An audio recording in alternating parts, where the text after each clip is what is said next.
Hi, Warren. Hi, Charlie. My name is Jacob. I'm a shareholder from China and also a proud graduate of Columbia Business School. Thanks for having us here. My question is, our world is changing at a faster pace today versus 40 years ago, and even more so going forward. Under this context, for each of us individually, shall we expand our circle of competence continuously over time, or shall we stick with the existing circle but risk having a shrinking investment universe? Thank you. Well, obviously, you should, under any conditions, you should expand your circle of competence. If you can. If you can. Yeah, I've expanded mine a little bit over time.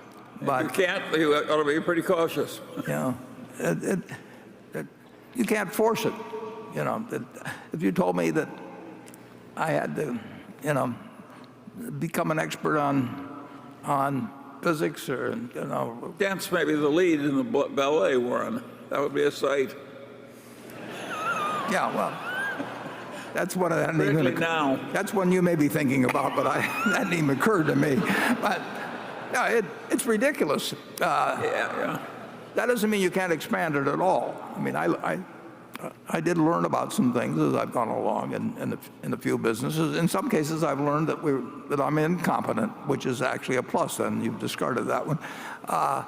But it doesn't really. The world is going to change. It's going to keep changing. It's changing every day, and that makes it interesting.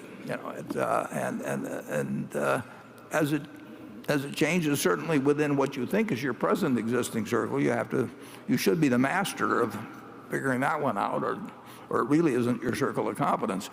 And if you get a chance to expand it somewhat as you go along, I've learned some about the energy business from Walter and Greg as we work together, but I'm not close to their level of competence on it. But I do know more than I used to know, and so you get a chance to expand it a bit.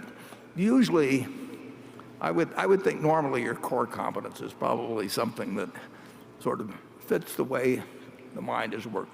Some people have what I call a money mind, and they will work well in certain types of money situations. It isn't so much a question of IQ.